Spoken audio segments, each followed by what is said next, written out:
Hello बच्चों।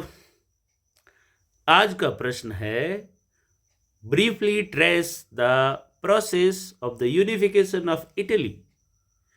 सो ये प्रश्न बार बार इस एग्जाम में आता रहता है। उम्मीद है कि 2026 के बोर्ड एग्जाम में भी अपेयर होगा। तो इसीलिए चलिए शुरू करते हैं और बहुत ही आसानी से इस क्वेश्चन का आंसर देते हैं। तो बच्चों, ये जो यूनिफिकेशन की एक सीरीज है जिसमें कि आपने जर्मनी का यूनिफिकेशन पढ़ लिया, मैंने आंसर भी बनाया इस पर, फिर हमने ब्रिटेन का यूनिफिकेशन पढ़ लिया, उसी में अब तीसरी कड़ी है इटली का यूनिफिकेशन। इन तीनों क्वेश्चन में से एक तो 100% आना ही है। तो इटली का यूनिफिकेशन बहुत ही आसानी से आप याद कर सकते हैं क्योंकि इसमें अलग अलग लोगों का बहुत इंपॉर्टेंट रोल है और हर किसी के बारे में बात करते जाएंगे तो 5 पॉइंट बहुत आसानी से बन जाने वाले हैं बच्चों। सबसे पहला पॉइंट है Italy as a fragmented state. जिस इटली को यूनिफाइड करना था बच्चों, वो middle of 19th century divided into 7 states. ये 7 अलग अलग हिस्सों में बटा हुआ था और उनमें से सिर्फ एक हिस्सा था जिसका नाम था सार्डिनिया पीडमोंट, जो कि एक इटालियन रूलर के कंट्रोल में था। यानी कि अगर इटली को एक बनाना है तो 6 हिस्सों को एक करना होगा। 7वां ऑलरेडी एक इटालियन किंग के द्वारा ही रूल किया जा रहा है। थोड़ा सा जानते हैं कि कौन से हिस्से किसके पास हैं जिन्हें यूनाइट करने की जरूरत है। तो नॉर्थ इटली जो थी वो उसका हिस्सा था बच्चों ऑस्ट्रिया के पास, और ऑस्ट्रिया पर उस समय रूल किया जा रहा था हैब्सबर्ग डायनेस्टी के द्वारा। इटली का जो सेंटर वाला हिस्सा था बच्चे, वो था पोप के पास, और इटली का जो सदर्न हिस्सा था वो था वूरवन डायनेस्टी के पास, जो कि उस समय स्पेन में रूल कर रहा था। ये वैसे ही वूरवन डायनेस्टी है जिसे जो कि फ्रांस में रूल कर रही थी। फ्रांस की जो वूरवन डायनेस्टी है उसको हटा दिया गया था फ्रेंच रेवोल्यूशन में, बट स्पेन का रूलर अभी भी रूल कर रहा है और वो भी सेम डायनेस्टी से। तो डू नॉट बी कंफ्यूज्ड। और तो और बच्चों, जो इटली का जो पॉलिटिकल एक डोमिनेंस था ना, वो भी बहुत ही लूज था। इवन इटालियन लैंग्वेज भी बहुत ही स्टैंडर्ड लैंग्वेज उस समय नहीं थी, ये भी रीजनल वेरिएशंस में बटी हुई थी। तो फिर आखिर ये सब एक कैसे हो पाया? मतलब इटालियन लैंग्वेज भी उतनी स्ट्रांग नहीं है, 7 हिस्सों में बटा हुआ है। तो चलो एक एक करके जानते हैं। सबसे पहला जो प्रयास किया इटली को एक करने का, वो किया है गिसिपी मैज़िनी ने। गिसिपी Mazzini was an Italian revolutionary. जब वो बहुत ही यंग एज में थे तभी उन्होंने एक सीक्रेट सोसाइटी ज्वाइन की थी जिसका नाम था कार्बोनरी। आगे चल के 1831 में उन्होंने एक सीक्रेट सोसाइटी का फाउंडेशन किया स्पेशली इटली को एक बनाने के लिए, और उसका नाम रखा गया young Italy. He believed that Nations were the natural units of Mankind.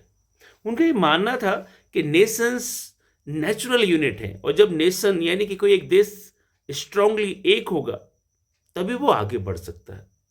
तो इसीलिए इटली को वो एक देश बनाना चाहते थे बच्चों। उन्होंने काफी कोशिश की। उनकी जो सीक्रेट सोसाइटी है उसने बहुत सारे लोगों को इंस्पायर किया, but somehow his revolutionary attempts failed. वो इटली को एक नहीं कर पाए। नेक्स्ट इंपॉर्टेंट कैरेक्टर को देखते हैं। अगला कैरेक्टर है केवर। केवर जो एकमात्र इटालियन रूलर रूल कर रहा था इटली के एक हिस्से पर जिसका नाम था सार्डिनिया पीडमोंट। तो केवर उसी के चीफ मिनिस्टर थे। इनका पूरा नाम कैमिलो दी केवर कहकर के वो बुलाया जाता है। तो अगर कभी ये नाम आ जाए तो कंफ्यूज नहीं होना है बच्चों। So he played a major role in unification. He was a skilled diplomat and believed that the unification would be possible only through war and diplomacy, not by revolution. तो अब सवाल ये भी आएगा आपके मन में कि ये डिप्लोमेट क्या होता है।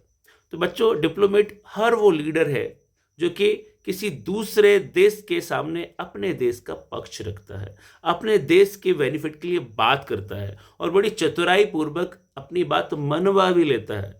ऐसे व्यक्ति को हम डिप्लोमेट कहते हैं।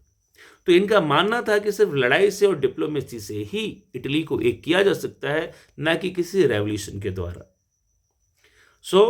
जैसा कि बोला गया कि डिप्लोमेट थे, इन्होंने अपनी डिप्लोमेसी दिखाई भी। Through tactful diplomatic alliance with France, he defeated the Austrian forces in 1859। तो जैसे मैंने कहा था कि नॉर्दर्न इटली पर ऑस्ट्रिया का कंट्रोल था, तो ऑस्ट्रिया कॉमन एनिमी हो गया, सार्डिनिया पीडमोंट के लिए भी और फ्रांस के लिए भी वो एक एनिमी था। तो इसीलिए ये जो केवर है, इन्होंने फ्रांस को इस मना लिया कि हम इटली से ये हिस्सा, हम ऑस्ट्रिया से नॉर्दर्न इटली लेना चाहते हैं या लेने वाले हैं, तो अगर आप भी हमारा साथ दोगे तो तुम्हारा दुश्मन जो है वो कमज़ोर पड़ेगा। और इस तरीके से इन्होंने जो नॉर्दर्न इटली है बच्चों, उसको फ्री करवा लिया ऑस्ट्रियन कंट्रोल से। नेक्स्ट कैरेक्टर की ओर बढ़ते हैं बच्चे। अगला कैरेक्टर है गिसेपी गरीबाल्दी। गिसेपी गरीबाल्दी भी एक रेवोल्यूशनरी थे। अगर हम हमारी बुक में देखें तो एक एक्स्ट्रा जो बॉक्स है उसमें दिया गया है कि गिसेपी गरीबाल्दी ने गिसेपी माज़नी के साथ भी काम किया था। So he was a revolutionary leader. Even इन्होंने बच्चों एक सोल्जर्स का ग्रुप बनाया हुआ था और नाम रखा था उसका द रेड शर्ट्स।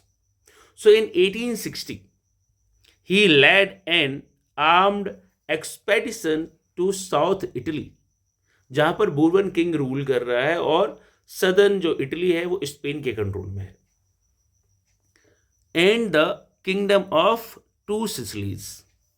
तो साउथ की ओर ये बढ़े बच्चे, और लोकल जो पीजेंट्स हैं उनका इन्हें सपोर्ट मिल गया क्योंकि एक पॉपुलर लीडर थे। And he was successful to overthrow Spanish ruler and united these regions with the Sardinia Piedmont. तो जैसे कि आप देख पा रहे हैं बच्चों के नॉर्दर्न हिस्सा जो है वो केवर ने जीत लिया, जो सदर्न हिस्सा है वो गिसेपी गरीबाल्दी ने जीत लिया। अभी भी जो सेंट्रल का हिस्सा है वो पोप के पास ही है, उसको यूनिफाइड किया गया। कैसे किया गया वो हम हमारे मेन टॉपिक में नहीं पढ़ते हैं, ना आपको आंसर में लिखना है, ना ही कोई और पूछेगा आपसे। अगर आपको जानना है तो एक बॉक्स दिया हुआ है जहां पर ये टॉपिक है, उसमें ये एक्स्ट्रा डिटेल लिखी हुई है। अगला कैरेक्टर जो कि है Emmanuel second, Victor Emmanuel second. अब ये कौन है? तो जो सार्डिनिया पीडमोंट है जिसके बारे में हम बात कर चुके हैं, उसके ये राजा है। So Victor Emmanuel second played a crucial role in the final unification. In 1861 the first Italian parliament met in Turin and proclaimed Victor Emmanuel II as King of United Italy. However, even after unification, many Italians were unaware of nationalist ideas due to widespread illiteracy. बच्चों बहुत सारे लोग पढ़े लिखे नहीं थे Italian हिस्से में, इसलिए उनको नहीं पता था कि द इटली का क्या आइडिया है या फिर नेशन बन गया या हमारा देश बन गया, नहीं पता था उन्हें। इवन आपकी बुक में लिखा हुआ है कि जब ये साउथ इटली को गिसेपी गरीबाल्दी जीतना चाह रहे थे, फार्मर्स ने उनकी हेल्प भी की, लेकिन वो समझ रहे थे कि ला इटालिया दरअसल विक्टर इमैनुअल जो किंग है उनकी पत्नी है और उनको स्पेनिश रूलर ने किडनैप कर लिया, तो उनको छुड़वाना है। इतनी इलिटरेसी थी। Conclusion, the unification of Italy was the result of combined efforts of Mazzini's ideology, Cavour's diplomacy, Garibaldi's military campaigns, and Victor Emmanuel's leadership. So बच्चों ये आंसर इतना ही आसान था। आपको ये हेडिंग्स याद करनी है और उनके अंदर की जो डिटेल मैंने बताई उसको 2 बार 3 बार 4 बार पढ़ लीजिए और अपने ओन वर्ड्स में लिखना है। सोशल साइंस में मार्क्स लाने के लिए सिर्फ इतना ही करना होता है। बड़े से बड़े आंसर्स भी बड़ी आसानी से आप हेडिंग्स बना करके याद कर सकते हैं। एक बार फिर से पढ़ देता हूं हेडिंग्स आपके लिए। Italy as fragmented state, Italy was divided into 7 parts. Role of Giuseppe Mazzini, so Giuseppe Mazzini was an Italian revolutionary and he founded a secret society named Young Italy to unify Italy, but he could not succeed. Third, role of Cavour, Chief Minister of Sardinia Piedmont, forged a tactful alliance with France and defeated Austrian forces and freed northern Italy. Fourth, Giuseppe Garibaldi. Giuseppe Garibaldi was also a revolutionary and he led armed revolution or armed expedition towards southern Italy and defeated Spanish ruler and united southern Italy to the Sardinia Piedmont. Then role of Victor Emmanuel. So Victor Emmanuel was king of Sardinia Piedmont and in his leadership Italy became united in 1861. That's the answer. Very simple, very short. So चलो बच्चों जानते हैं कि कुछ और exams जो कि previous years में हुए हैं, यानी कि PYQs क्या आते हैं इस चैप्टर से।